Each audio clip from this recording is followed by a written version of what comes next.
eu sou a Tami, do Literatami, e hoje eu vim gravar um vídeo sobre as minhas leituras do mês de abril. Esse mês eu li bem menos do que nos outros meses, não bem menos, mas menos que nos outros meses, menos do que eu esperava, porque eu tive muitas leituras da faculdade, vários textos teóricos, então isso acabou atrapalhando um pouco a leitura dos meus textos por lazer, digamos assim. O primeiro livro que eu li esse mês foi Helena, do Machado de Assis. É daquela fase romântica do Machado. E ele fala basicamente da história de um conselheiro que morre no início do livro. E assim que ele morre, a família dele descobre que ele tinha uma filha bastarda chamada Helena. E a partir daí a Helena começa a fazer parte dessa família, efetivamente, e o livro apresenta os conflitos que foram gerados a partir dessa descoberta. É um livro muito interessante, não menos do que nós podemos esperar do Machado, e eu fiz um vídeo sobre ele, falando um pouquinho mais a fundo, analisando um pouco, e o link tá aqui embaixo, se você tiver interesse. O segundo livro que eu li, na verdade, foi uma peça, A Casa de Bernarda Alba, do Federico García Lorca, um escritor espanhol. Esse livro, essa peça, fala da história da Bernarda Alba, que é mãe de 5 filhas, e como que ela reage depois que o marido dela morre, impondo certos comportamentos das suas filhas, que, é claro, vão gerar revolta, né? Porque ela fala que as filhas têm que ficar 8 anos em luto, e aí as filhas não querem obedecer, né? Afinal, 8 anos sem sair de casa, sem ir até a janela, tudo era proibido. E, bom, eu fiz um vídeo falando sobre ele.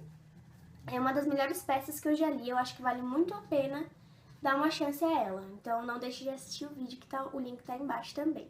O terceiro livro que eu li foi O Retrato de uma Senhora, do Henry James. O Henry James é aquele escritor bem conhecido pela Volta do Parafuso. Vocês já sabem, quem acompanha aqui o canal, que acompanha o Instagram também. É legal acompanhar o Instagram porque eu sempre posto o que eu tô lendo agora, algumas novidades. Quem me acompanha sabe que foi um livro bem difícil pra mim. Eu demorei bastante pra conseguir ler porque os personagens eram bem irritantes. Então ele fala sobre uma moça pobre, órfã, que descobre que tem uma tia. Na verdade ela sabia que tinha uma tia, só que há um tempão que essa tia não aparecia. Essa tia vai até ela e a convida pra morar com ela. A partir daí, essa moça, que se chama Isabel, vai entrar em contato com a sociedade da época. 4 rapazes se apaixonam por ela, então ela não tá afim de nenhum deles. E é um livro que eu achei assim... Não é um livro ruim, tá? Só que eu acho que a ideia do Henry James era fazer com que você ficasse irritado. Não sei, não é possível. Não teve nenhum personagem assim legal, ou que a gente criasse simpatia. Mas eu fiz um vídeo sobre ele e eu acho que é legal assistir pra entender por que eu fiquei meio assim com esse livro. Depois eu li Fahrenheit 451, do Ray Bradbury. Essa minha edição é muito bonita, é da Globo, da editora Globo, Biblioteca Azul, selo da Biblioteca Azul. Bom, eu pensei bastante se eu faria resenha sobre esse livro, só que eu acabei não fazendo porque eu acho que eu esperava mais dele, eu fui com muita expectativa pra cima dele e as expectativas não foram respondidas. Esse livro aqui é uma distopia, ele fala de uma sociedade em que os bombeiros, no lugar de apagar o fogo, eles colocam fogo em livros, então é extremamente proibido ter livros. Só que eu não sei por que esse livro não me agradou muito. Então, o protagonista é um bombeiro, e aí um dia ele tá voltando do trabalho e ele encontra uma menina chamada Clarice, que faz algumas perguntas pra ele que ele nunca tinha pensado antes, tipo, você é feliz? Você tá apaixonado? Esse tipo de coisa, esse tipo de questionamento que ele não se fazia. E isso faz com que ele passe a pensar um pouco mais sobre as coisas, sobre aquela sociedade, se ele tem que aceitar aquilo mesmo. Por que os livros são proibidos, o que tem de tão especial nos livros para eles serem proibidos. E aí, bom, não é difícil imaginar que ele vai pegar um livro para ler. E, bom, a partir dessa decisão dele, muitas coisas vão acontecer. E é uma sociedade bem louca, realmente. Mas a minha distopia favorita continua sendo 1984. Não que esse livro seja ruim, tá? É um livro muito bom, a ideia foi legal. Só que não pegou o lugar de 84 no meu coraçãozinho. O próximo livro que eu li foi Amanhã Você Vai Entender, da Rebecca Steed. Essa edição é da editora Intrínseca. É um livro bem legal, também tem orelhas, ó. A diagramação dele é interessante, as páginas não são brancas. E, gente, eu fiquei bem surpresa com esse livro, porque eu confesso que percebi que eu tenho um certo preconceito com o YA. E esse preconceito tá cada dia sendo mais desconstruído, porque eu tenho me surpreendido bastante com os YAs, surpreendido positivamente. Esse livro fala sobre a Miranda, que é uma menina que mora em Nova York, eu acho. Deixa eu ver aqui. Isso. Ela mora em Nova York e tem algumas coisas na rotina dela que sempre são iguais. Então, quando ela volta pra casa, ela sempre volta pra casa com o melhor amigo dela, que é o Sol. Daí eles sempre encontram com alguns meninos que estão por lá, que ficam lá mexendo com todo mundo. E também o mendigo louco que fica gritando e chutando as coisas, chutando o ar, sei lá.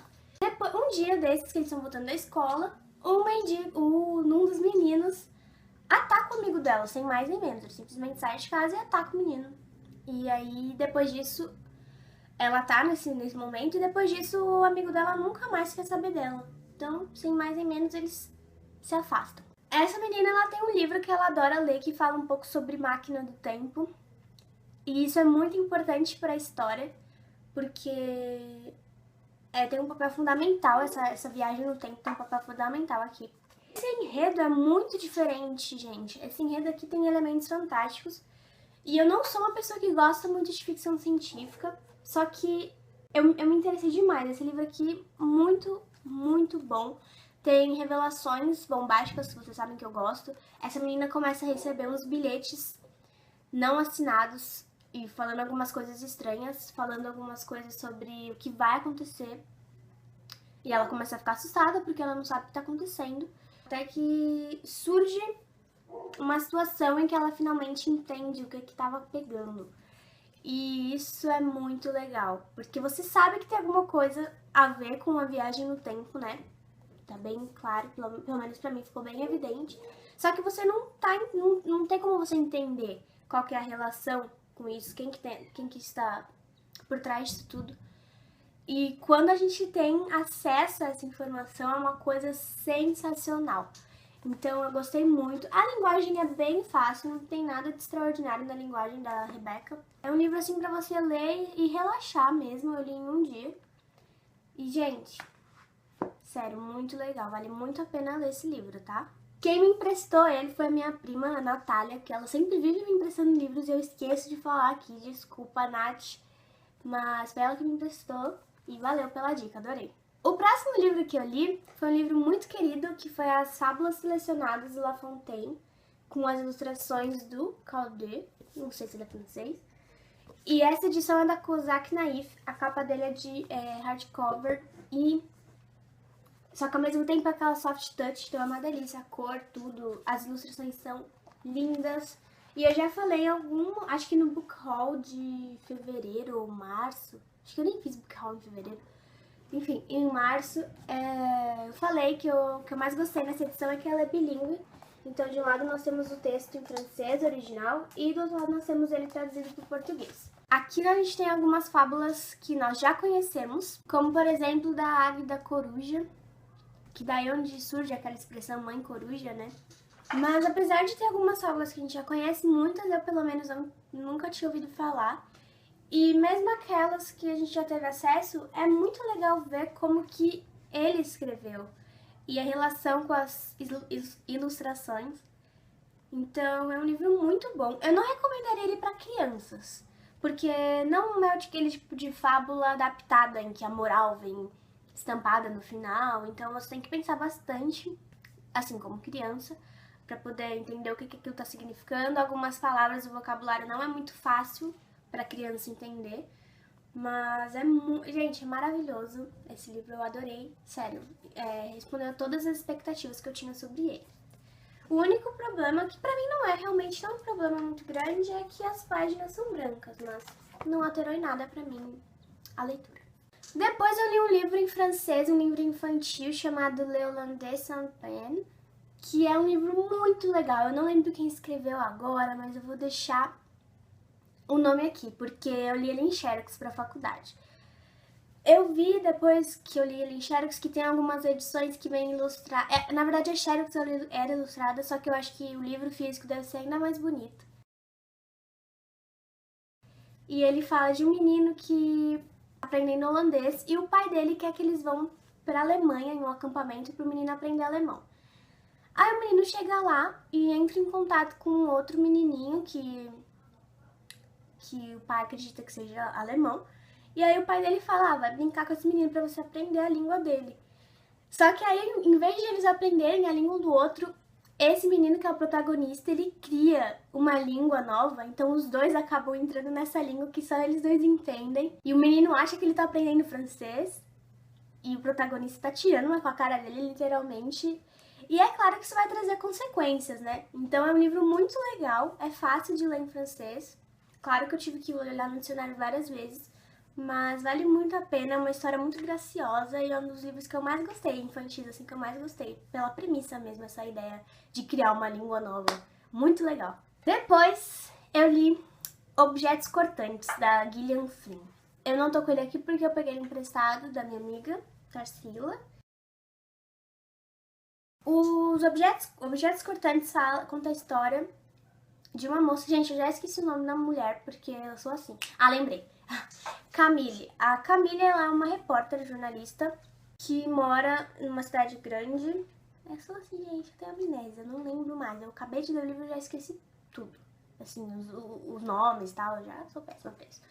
Mas enfim, ela mora numa cidade grande, só que ela vem de uma cidade pequena. O chefe dela manda ela de volta pra essa cidade onde ela nasceu, porque tá tendo tiveram acontecido 2 assassinatos de criança. Na verdade, um assassinato e um desaparecimento. E ele acha que isso pode render uma boa matéria, que ninguém tá muito interessado, então pode ser um furo de reportagem. E ele manda a Camille lá pra cidadezinha dela. Só que a Camille tem uma relação muito problemática com a família, com a mãe dela, com a meia-irmã dela, com o padrasto. E ela, quando ela chega lá, ela já não se sente bem mais. Ela vai investigar um pouco. Quando ela começa a fazer isso, ela acaba descobrindo vários podres da cidade e inclusive podres sobre a família dela. É legal destacar que a Camille, ela se cortava, não que isso seja uma coisa legal, tá, gente? Tô falando que é importante destacar pra história, até porque o nome do livro é Objetos Cortantes. Mas, enfim, o assassinato dessas meninas tinha uma coisa em comum. As duas eram meninas da mesma idade.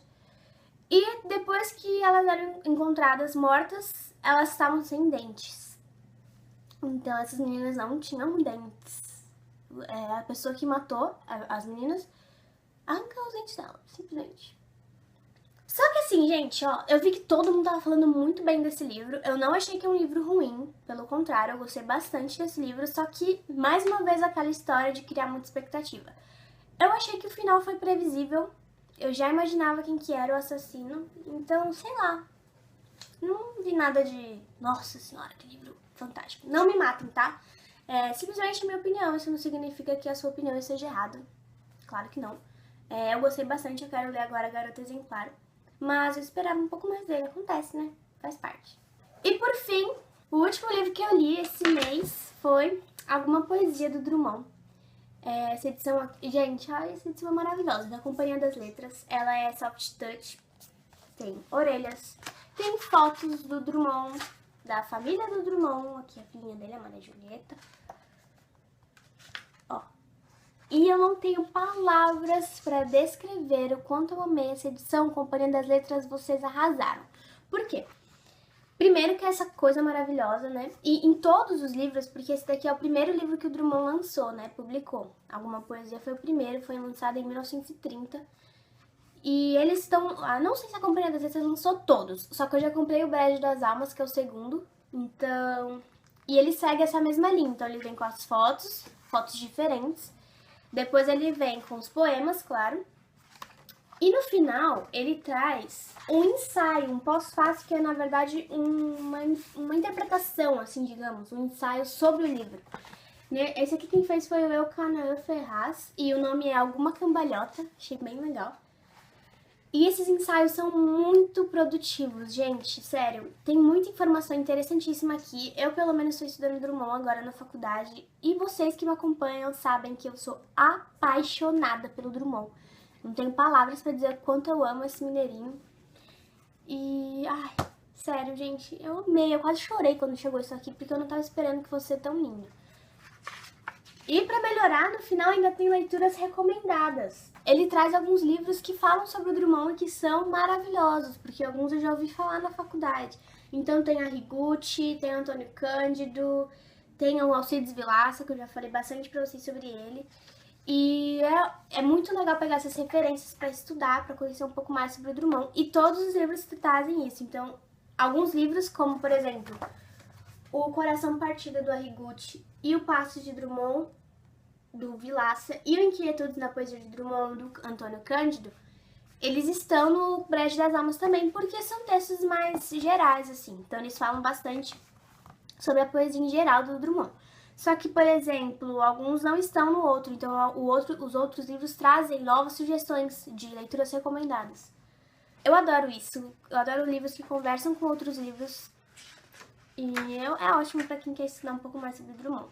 Depois tem o índice dos primeiros versos, então se você lembra os primeiros versos, só que você não lembra o nome da poesia, você pode procurar aqui no final.